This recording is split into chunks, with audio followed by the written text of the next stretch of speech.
Welcome to Give a Heck. I am your host, Dwight Heck, and for much of my life, lived my life in quiet desperation, wondering how I was going to pay the bills, take vacations, save for retirement, and one day wondering if I would get off the hamster wheel of life and have purpose. A life that most of society lives, which takes us to work, then home, then repeat, and pays us hopefully enough just to survive. The harsh truth that most live with more month than money and have no idea how to live life on purpose, not by accident. This ensures the mass majority are living not just financially broke, however, emotionally and mentally as well due to financial pressures. In each episode, I will introduce you to thoughts, ideas, and guests that can help you to learn how you too can live life on purpose, not by accident. Good day and welcome to Give a Heck. On today's show, I welcome Anne Bernard. Anne states she feels like she has lived multiple lifetimes already at such a young age. She spent 24 years in the Marine Corps, 16 of them on active duty, filling a wide variety of billets. Like many entrepreneurs, she has started and failed at multiple businesses such as coaching agency and a tech startup. Anna is also well-traveled and has been to over 40 countries.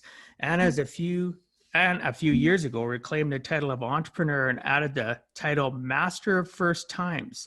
She used her past failures as a stepping stone and found herself on the journey of first times and new experiences that completely changed her relationship with life. Now her world revolves around first times and new experiences of past, present, and future. Anne does this by leading others to discover how important they are to understanding who we are and maximizing what we get out of life. Anne's mission is to help raise human potential through action-based self-development with first times and new experiences. I'd like to welcome you to the show, Anne. Thanks so much for agreeing to come on and share with us some of your life journey. Well, thank you for having me. And I love the name of your podcast. Very Thank smart. you. Well, it's my last name. Might as well use it effectively, right? Yep. Considering you think about how many times heck is used in the world on a daily basis, probably millions of times it's said, right? I even use it in statements and stuff myself. So, and it's my last name. It just is what it is, right? So, and tell me about your origin story. And the reason I talk about the origin story, my listeners are quite familiar with this already. I'm a huge Marvel fan. And one of the things that always irritated me about Marvel, and even Star Wars does it, they start in the middle, and then they have so much about that story. And then eventually they do movies, or they tell the story about how it got to the middle. Well, it's kind of silly. Why wouldn't you start at the origin and work your way to the middle and then the middle to the final? Or maybe it's never ending. So I want to find out exactly what your origin story is. So tell me what key things from your childhood to adulthood that led you to where you're at currently. Oh, it's been, like you said in my bio, I do feel like I've had multiple lifetimes already, and I've reinvented myself many times to sometimes end up right back where I started. But like I mentioned before we went live, I was born in Edmonton, Canada. And as still a baby, we moved back to Quebec. And then started my sixth grade, we moved to Palmer, Massachusetts. So my dad worked constructions. That's what brought him to Edmonton. That's what brought him to the States. And we joined him to the States. And I was very happy to move there. I don't exactly know why, but I was. So I joined the Marine Corps at 17. I still on my green card, turned 18 in boot camp.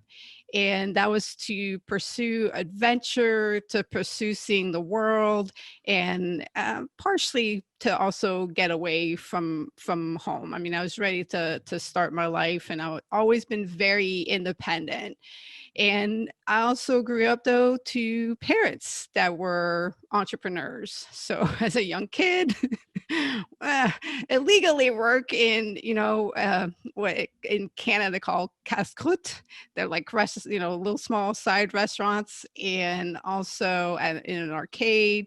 So the entrepreneurial spirit was in me but I ended up finding myself in the Marine Corps where it pushed me, it definitely challenged me, and I got a lot of experience. I got to see a bit of the world, and when I left, it was to pursue my entrepreneurial dreams. So it was, there's a saying in the Marine Corps, if it's not fun anymore, then it's time to get out. And so I pursued my entrepreneurial dreams for a few years until it actually brought me to my knees. It broke me being an entrepreneur. You know, we live in a society where we say, you know, to pursue our dreams and our goals, and as an entrepreneur, they say you have to do that above all else at the cost of everything else. And that's exactly what I did, at the cost of my health, at the cost of the relationship with my family and everything else. I pursued, you know, my dreams of building a multi-million dollar company. And eventually it broke me because a lot of failures, anger, darkness, I found myself with two options: either give up, quit, and I was very suicidal, or hand my life over to God and let Him, you know, He knows why He created me, and let Him lead and guide me. So I ended up giving my life over to God.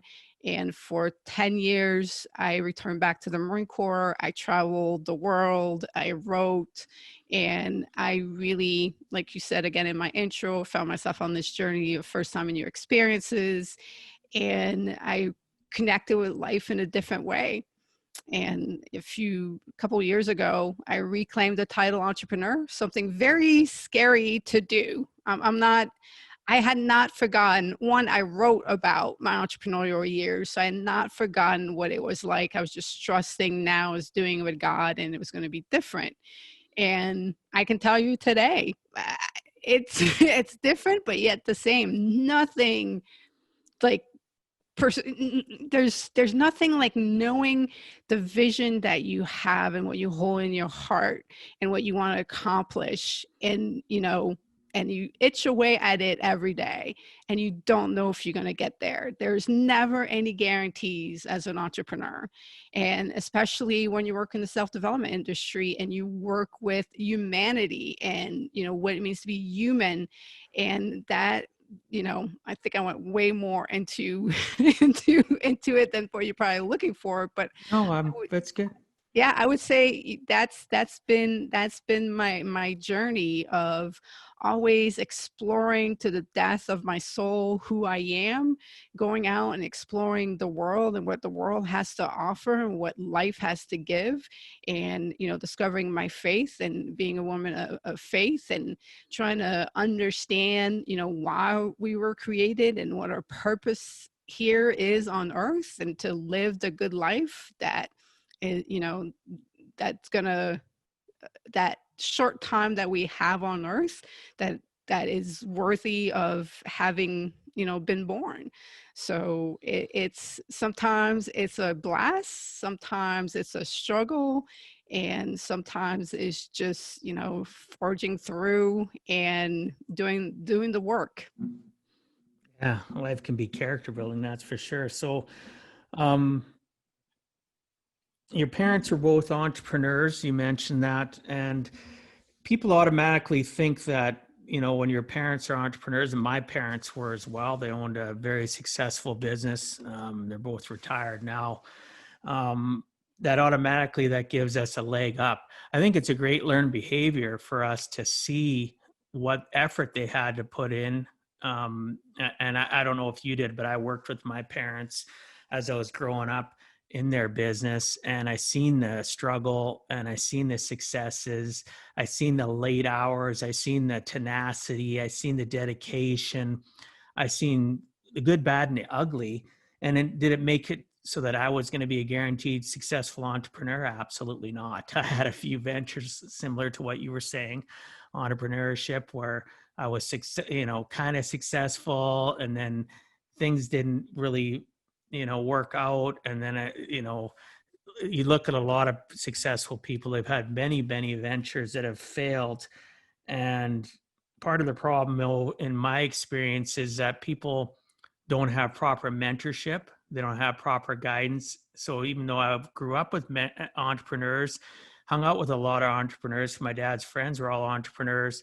It didn't mean that I didn't need mentorship, that I didn't need success. And when I look back on my prior failures, which really weren't failures in the sense of, like I learned something from them. So they were more of a stepping stone, a life lesson, but the failure led somewhere. And it led me to look and realize I couldn't do it on my own. I needed mentors. I needed people to help me out with different aspects of my mindset and how I communicated with people and how I reacted to setbacks. Right? I see so many entrepreneurs failing when the finish line's right around the corner, but they can't see around the corner and they quit just when they're that close to winning. And if they had a mentor holding them making sure they're personally or accountable to their success, or having to challenge them, which I didn't have in some of the failures I had. I just curled up in a ball and gave up, right? And, didn't give up forever, just like you, right? Rediscovered entrepreneurship. I like the fact you talked about God's influence. I give it up to God every day, right? Without God in my life, without his direction and focus, I don't think in life that things happen to us, they happen for us.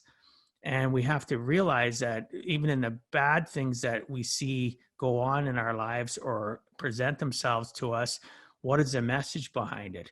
What can we pull out of that? And where does it need to go from there? What is God trying to direct us and focus us?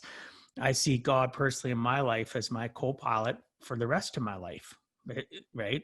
I've been on my faith journey my whole life, a practicing Christian.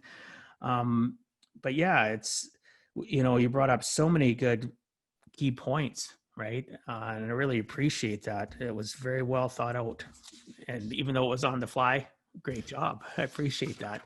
So you focus on the benefits of adding first times and new experiences to your life. Can you tell the listeners exactly what that means and why it is so important? And could you please share some examples? So, yes. So, first times and new experiences. So, I went on this journey of first time, and God brought me on this journey of first time and new experiences. And it changed my relationship with life, but it's where things started happening where I've always been a quick learner, but I became even a better learner. So I would do a certain sport I'd never done before, and I would try another sport that I've never done before. And even though I'd never done that other sport before, I felt like it came to me more naturally than the one prior. And then the more I stacked those on top of each other, like this is interesting, right? And when you have a very high self-awareness, you realize that you're like, this is different. I like this. What's causing this?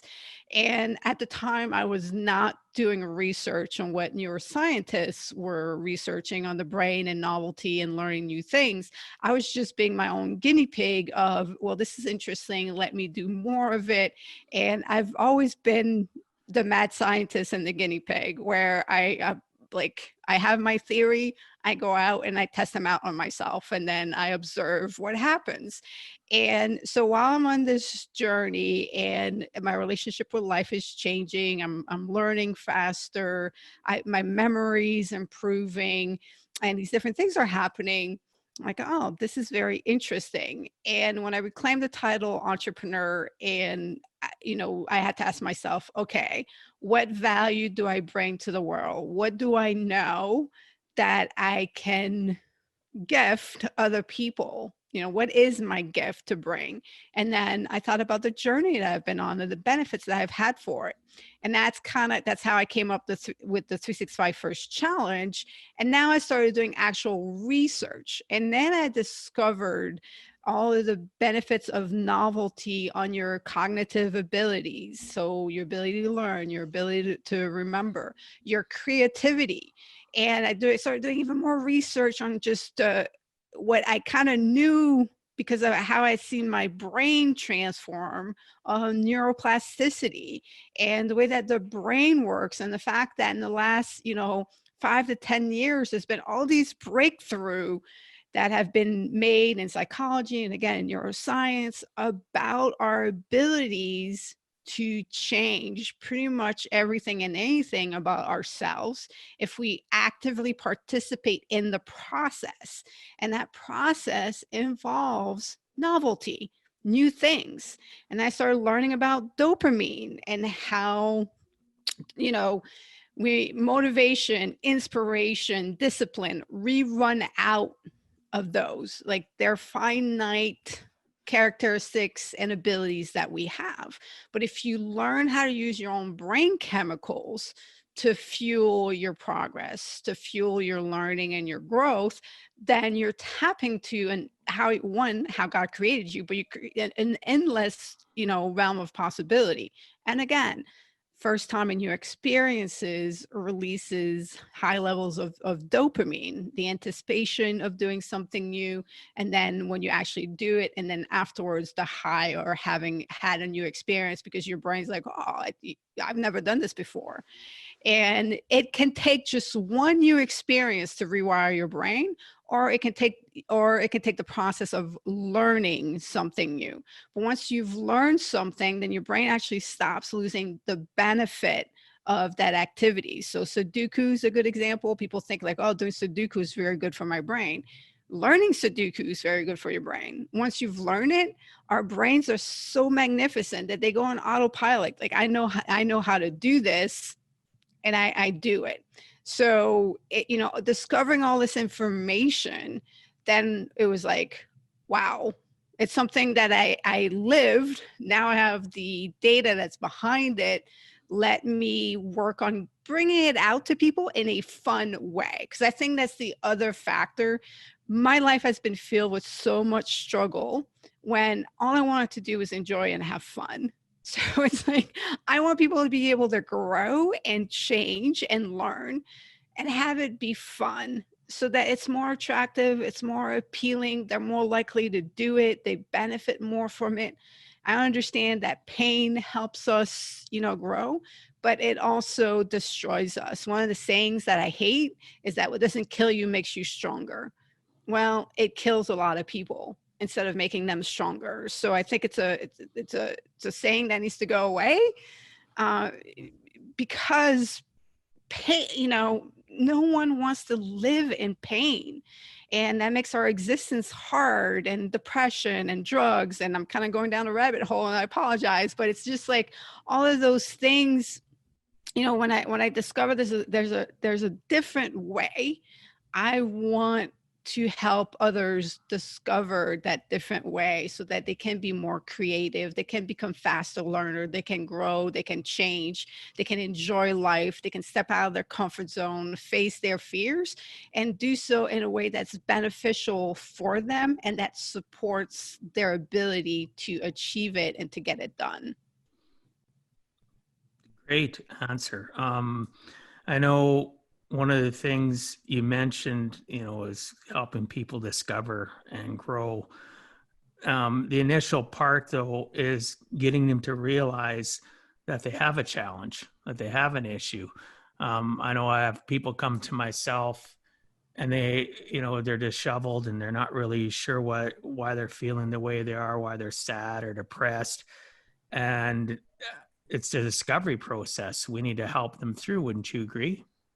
Absolutely. I mean, we have dreams, we have desires. Again, we are created for greatness. All of us are created for purpose and created for greatness. And then life happens to us. But I'm stating that wrong because I do believe that life is a very magical thing. But the way that our circumstances come at us, like you said, everything that happens to us is for a reason, for a purpose, but we don't view it that way. So we start having a wrong relationship with life because we have certain desires, we don't get them, and then we feel like life is against us, or people are against us, our circumstances are against us.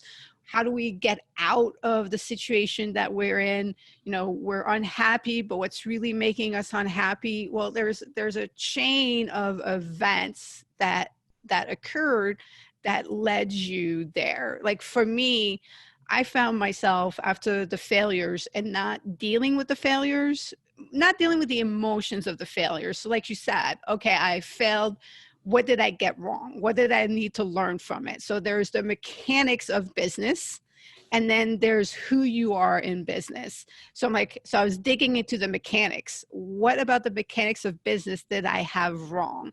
But I didn't look at Anne, you know, how does Anne need to grow and develop to be the person that can actually, you know, deliver the business that I am envisioning? And I was handling, you know, dealing with that. So for years, and that was putting me in a dark place, in a very angry place. And my fiance at the time wanted a dog, and he got this dog, and Little Man was his name, still have him. And I would take Little Man out on walks, and he was scared of everything. And I was so angry, and he was scared of everything, and he was pulling on the leash, and you know, he wasn't a regular dog, and my anger turned toward this helpless animal that didn't know any better, that was not socialized, that had never been loved, that had never known security. And I actually thought of hurting him.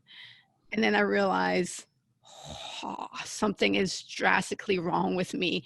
And years of ignoring my feelings, my emotions, and processing those had led me to that moment of who have I become? And then I had to go back. I had to go figure out how I had become this person so that I could change this person and turn her to, you know, who I envisioned that I wanted to be. And it was, I had the blinders of having goals, of having a purpose, and that's, you know, that's not always good for us. And that's why having the self-awareness of how you know, handle life, how you feel today, how your behavior towards other people, you know, is very important, because it is telling about who you are and where you're at right now in life. So it has to start there. It has to start with, who am I? How did I get here? Having a very clear understanding of that, and then being able to proceed forward with the understanding. And I struggle with this today, and every successful person should really speak about that, is that when you're on this path of self-development or towards your goal, you're going to digress. You're going to have setbacks. It's how you handle those that are going to, you know, make a big difference. So, you know, it's easy to start, you know, throwing yourself a pity party and then sliding back and then erasing all the progress that you've made. And then once again, you have to pick yourself back up. And I think what you mentioned, you know, having a mentor, having a coach, having someone that knows you, knows what you're working towards, you know, that if you have the tendency of falling back, of digressing, of having setbacks, that they can pull you back out and allow you to see, you know how well you have done. So it's very important to surround yourself with the right people to be able to, you know, continue to move forward. Yeah, our associations are so important. Um, Acknowledgement, as we were talking about, and as you stated, we have to acknowledge that we're even in a bad place, and you know, we're a work in progress forever. It never Yeah. stops. Once we think we've arrived, I teach people about the camping principle. Once you all of a sudden you camp and you decide you don't need to grow anymore, um, the evolution of your life or the continued growth of your life, it's easy to flatline and for you to go backwards. As you mentioned, it's anything you progressed and moved forward, you can lose it even quicker than you gained it. Right. So Much just, faster, right. unfortunately. Yeah. Right. That's another It's, thing that's not fair. You put in yeah. so much work to go forward, and you can fall back so quickly. And the thing is, and I understand, I've been there so many times, and I know how painful and frustrating that it can be. And I think it's very important for people who are in the self-development industry, or, who are put on certain, platform and admired for what they've done, to speak the truth of not just, what it takes, but the, the gut-wrenching pain that they experience on the way, so that when you're talking to somebody who's right now in that gut-wrenching pain, they can be like, this is unfortunately normal. This is part of my growth, and there will be a better time to come. And so that gives you hope. I mean, there are certain things that are so much more important than others, and I would say hope is a lot more powerful than inspiration and motivation. If you can have hope for what your future holds. And then when I say your future, I'm not talking about the money in your bank account. I'm not talking about the car in your garage. I'm talking about the person you imagine yourself to be. And a community leader, someone who's making a difference in the world, someone who has a positive impact on others, somebody who's a really good parent and a great example to their kids and the people around them. Like, if we could chase those things, then we would see a society that evolves together, because each individual is evolving themselves, and then society, raises up and evolves together. Yeah, you brought up a lot of valid points. Inspiration and motivation, I have to agree, is great, but it's fleeting, because it doesn't necessarily, it gives people a temporary dopamine hit, right? They feel a little bit better, but they don't know what actions to put in place in order to continually push forward. So I have a lot of people. I have somebody that I'm going to be interviewing here in the next couple of weeks that doesn't believe in motivational stuff. He says that whenever he listens to any of it, it makes him angry. Right? Not quite the response I was expecting Actually, from him, I share but that feeling. but I was shocked, because I've known him for a while. When he said that to me yesterday, we were communicating, and he says, "Yeah, I don't like motivational stuff. Inspirational, not so much, because there's a difference. People don't realize that, but it can be fleeting, and we're a work in progress for the rest of our lives, and we need to understand that there's going to be character building moments. How do we look at them? Do we allow them to define and pull us backwards, or do we allow it to be the driving force to push us to continue to move forward? But there's so many different things that people are lacking, and they don't know how to find, and they jump onto podcasts or read a book or whatever about somebody else's experiences, whether it's written or verbal. It doesn't necessarily mean that they understand the journey that that person went through to get to that point, all the little things in between, all the nuances, all the ups and downs, all the kicks in the ass that they had, or the mental slaps, or whatever the case may be, all the corrections they tend to leave out of that podcast or out of that book, when really in reality people need to know that you are not superhuman, that they're seeing you as successful, but they need to understand what the whole journey was, to understand that it's not going to be easy.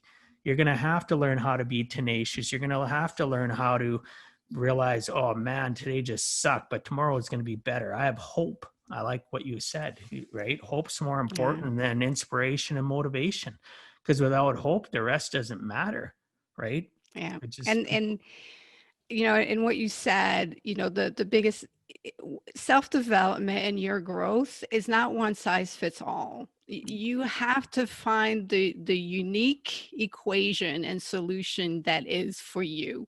So I will share my story until I'm blue in the face, but understand that that is my story and my path, my reality and my truth, based on who I am and the way that I've been programmed in my childhood and all of that.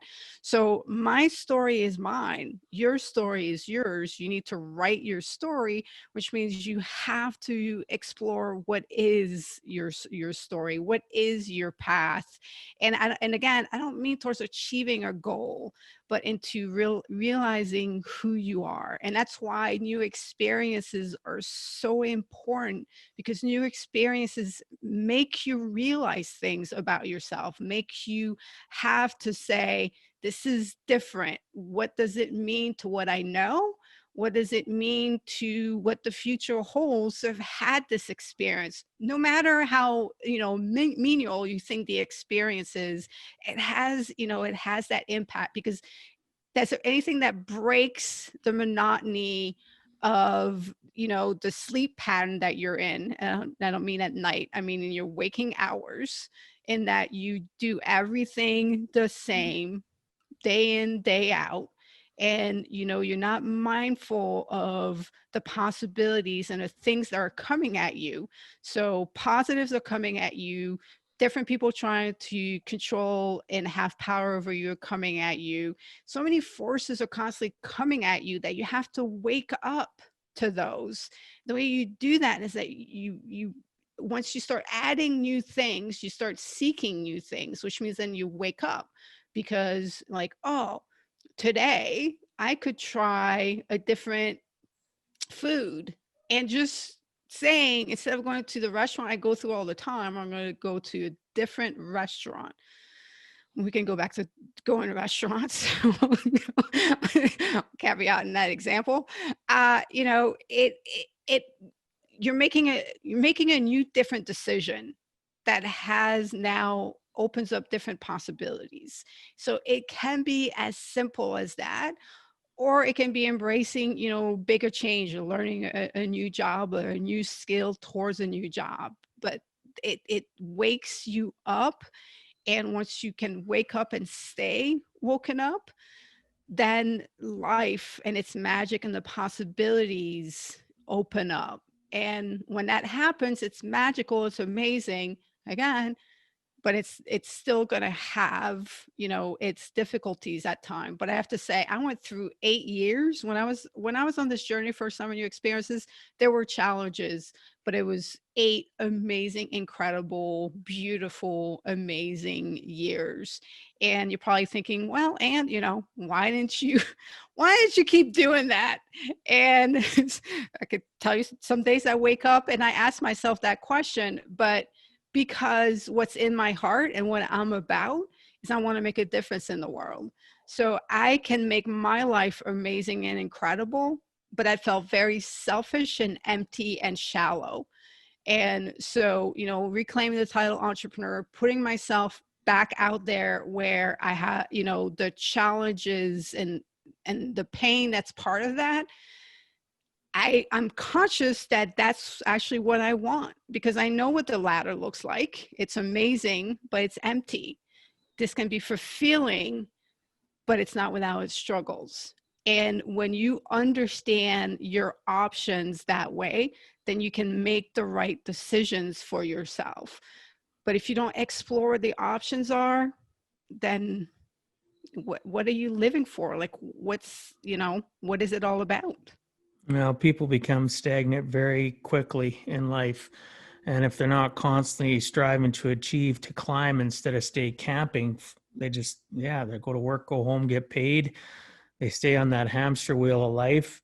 And any little negative thing draws them back farther, and they become antisocial. Um, they propagate that to the people in their associations, and they attract people like that in the relationships they're in, whether it's just a friend or it's a significant other. I've seen it happen time and time again. So adding those first times and those new experiences, I can totally agree with you that it's important that we constantly strive to experience new things in life, because really life's in session. This is not a dress rehearsal. I tell that to people all the time. You don't have another shot at it. Experience new things, carpe diem, seize the day. And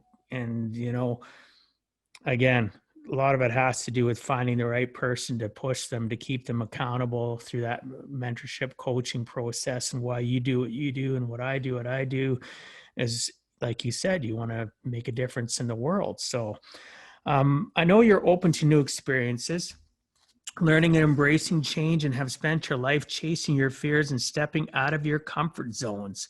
What are some of those fears? And can you explain comfort zones and what you did to overcome them? Absolutely.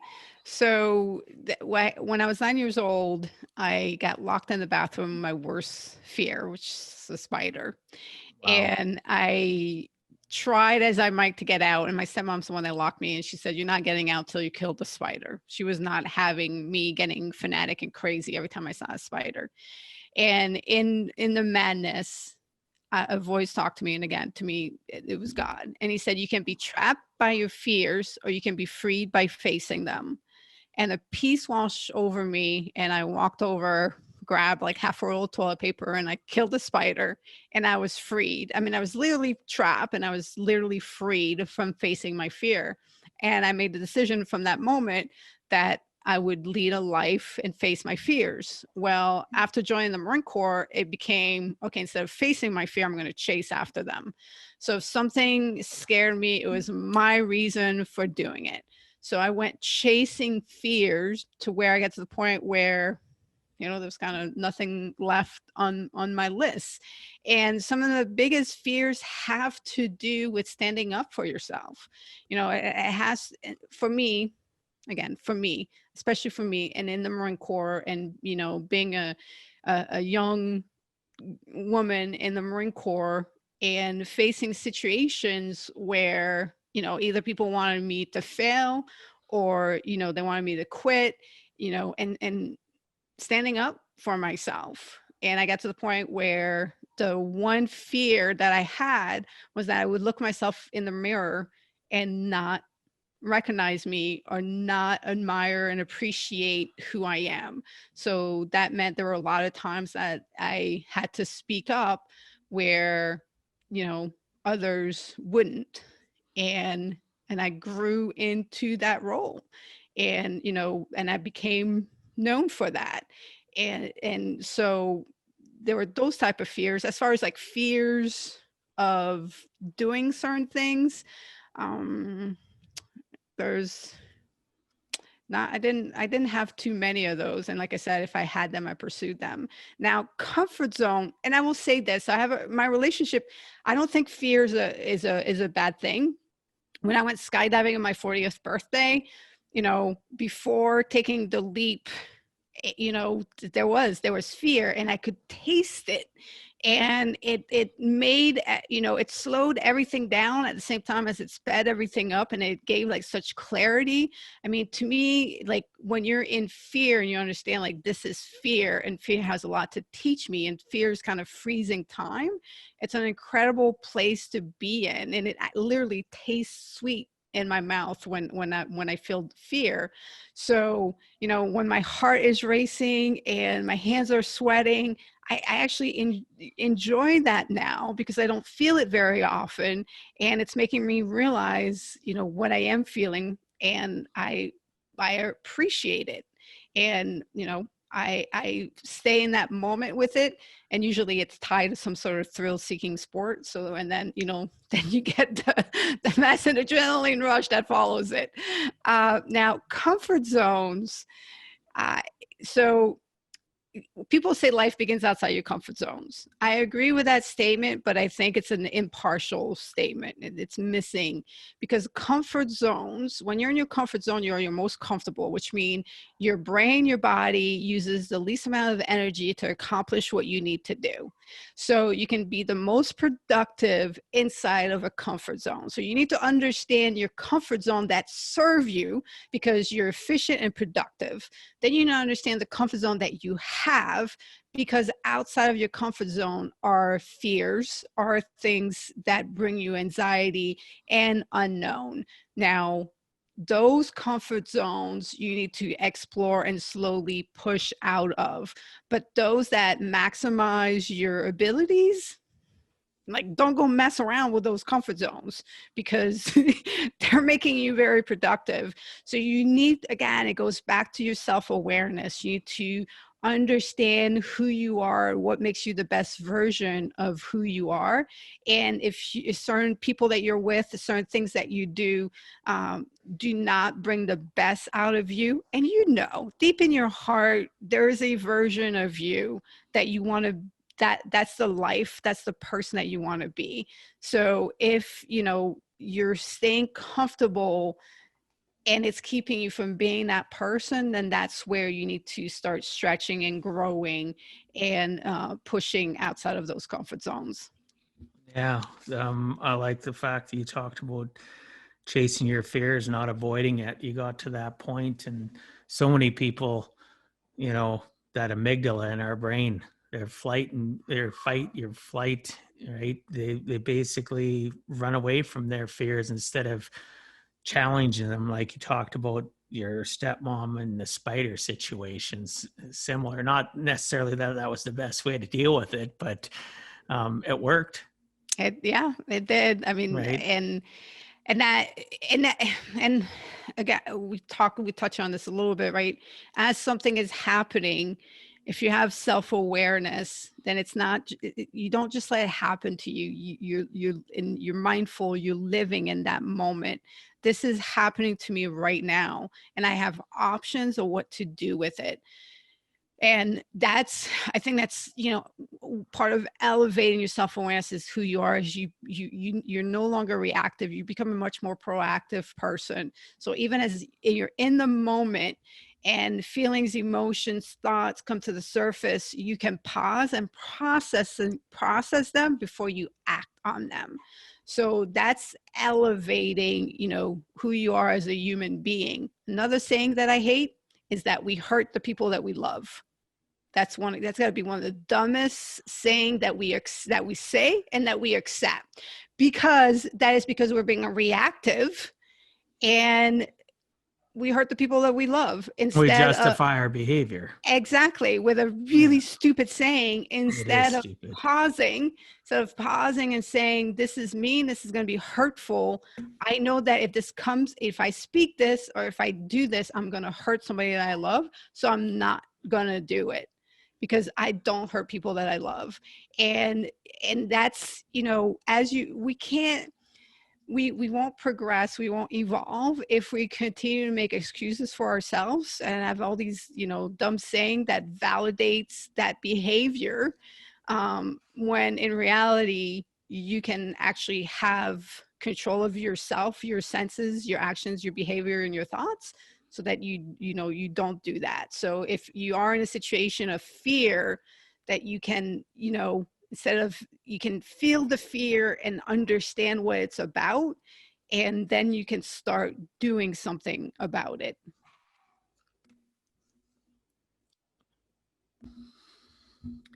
So, and the next thing I wanted to discuss with you is, what exactly is first time storytelling, and why is it a method for people to express and communicate who they are? So, first time storytelling came about because of COVID. My plans for the 365 First Challenge had to pivot and change. And one of the things I did back in April of 2019, when I started the concept of the 365 First Challenge, was sharing my first time stories. So I saw it as a way, like, okay, if I share my first time stories and what I learned from them, what they were like for me, I can inspire other people to, want to try similar things. And I always had the vision of, I'm going to have other people share first time stories. So when COVID hit, multiple things happened. We went to this method of communication where now you can't be close together anymore, and people felt distant. They're not connecting. And well, one of the big things that happen while we're not connecting is because we're not really communicating. When we're in person, a lot of people don't actually communicate who they are. They communicate about their day, and the closeness comes because we're physically close. But now that you're distanced, then how do you feel close to someone? And the way that you feel close to someone is that they open up and they share who they are with you. They share their thoughts, their feelings, their emotions, and you can really feel like you know them. You can really feel connected. So I started having these first time story prompts. I started putting these prompts out there for people to use on Zoom calls. So when they're together, you can tell the story of your first car, your first heartbreak, and tell the story of the first time you wanted to play in the first foreign country you went to where, you're sharing stories that maybe you're finding things out about you've never found out, that had we kept on just meeting up in a physical sense, we never have these conversation. And I also started the first time storytelling broadcasts. So instead of me telling first time stories, let's have people come on and share their first time stories. So after 100+ guests, one of the things that started coming out is like, yeah, people don't really know how to tell stories, right? So they know how to share information, they know how to teach, but storytelling, which by the way is a spectacular art that has served us since the beginning of days in passing of really history prior to the written word. It's an art that's been lost. So I started doing free webinars to teach people how to become storyteller, and then I'm like, I should write a book. So then I wrote a book, and as I'm writing the book, and if anybody's ever written a book, because now you have to put logic and you have to put things in order for things to make sense, which means you have to really think them through. And as I started doing that, like more of the power of first time storytelling like dawned on me. It's like, wait a second, we are the sum of all of our experiences, and everything started with a first time. Like, you can run a thread through your entire life through your first time stories. So I started pulling the threads on that, and that was like, wow, this is very powerful, because sometimes you're going to have one experience and that's going to shape and impact you. It's going to teach you something, and what that taught you, you continue to carry on in life. Or you're going to have one experience that leads to another experience, at least another experience, and now you have a domino effect of experiences that started with the first time. But if you can verbalize those experiences and share those stories, then you're really sharing with someone who you are and how you became to be that person. And the only way you can do that is you have to first understand it for yourself and then share it. So I wrote the first time storytelling, how to become a first time storyteller, and I included all of this information so that people could use it as a tool to raise their self-awareness, better understand themselves, but on the flip side, be able to communicate and express who they are, clear, concise, and engaging fashion, because you need to be able to grab somebody and let them walk the experience through your shoes. I have a quote, and it's, when I walk away from having a conversation with you, I don't want you to have an opinion of who I am based on your experiences. I want you to have an understanding of who I am based on my experiences. The responsibility for me to be understood is mine.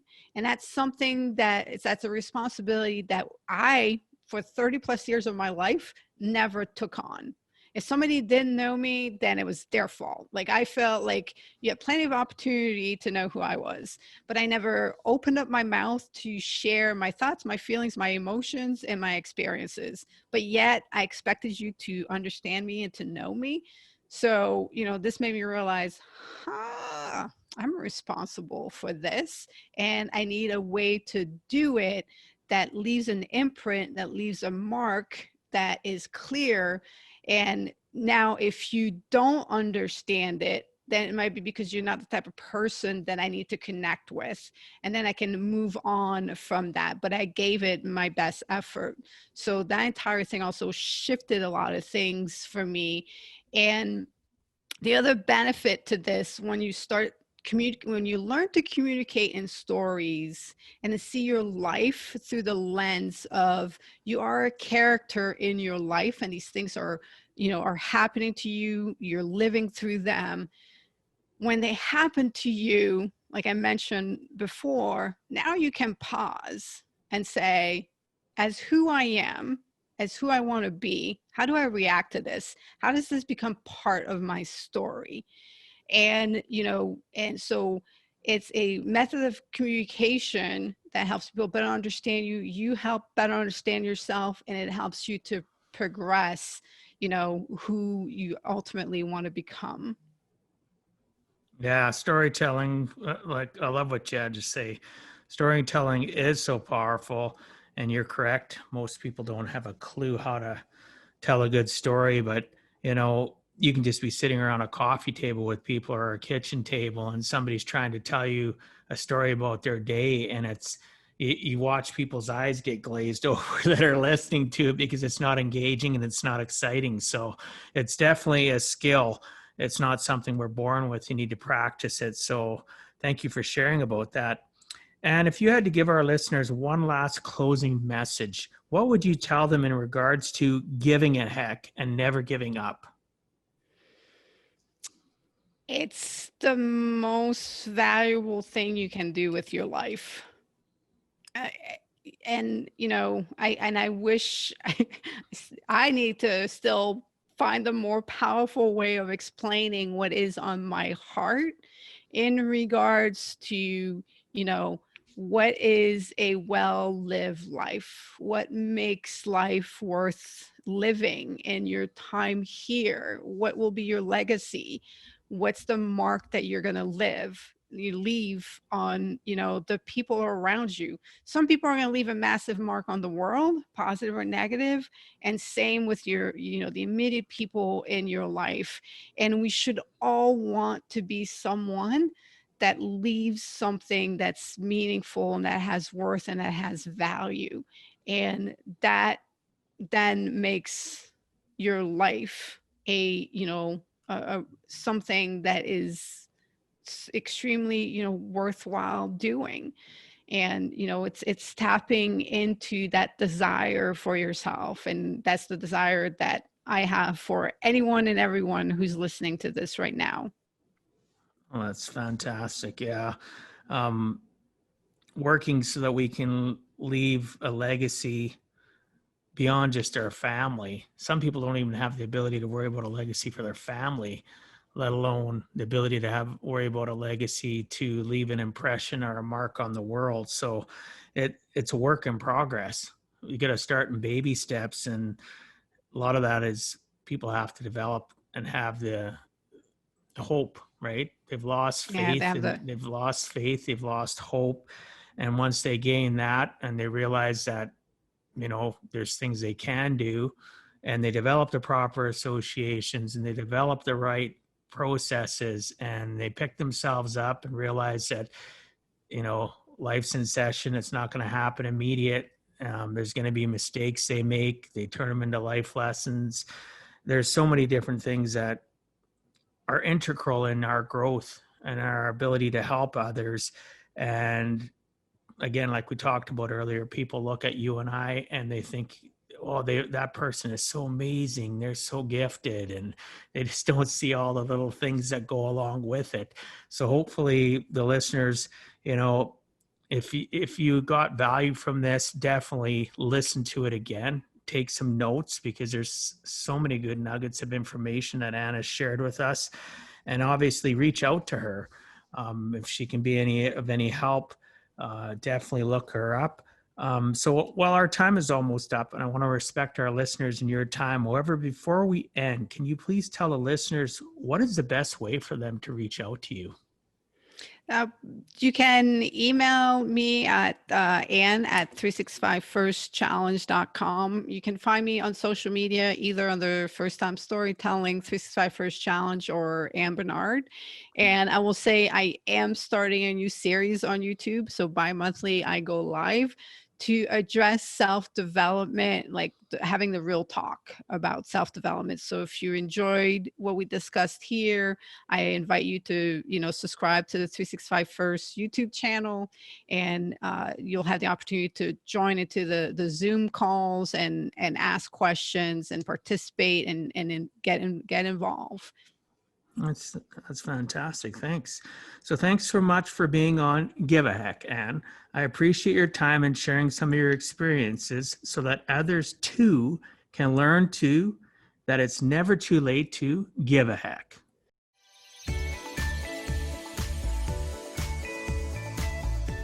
Thank you for taking time out of your day and listening to Give a Heck. If you find value, I'd appreciate you sharing with your friends and family so they too can learn how to live life on purpose, not by accident. So you do not miss the next episode, please subscribe on your favorite podcast platform, and please also post a review. I look forward to reading your comments.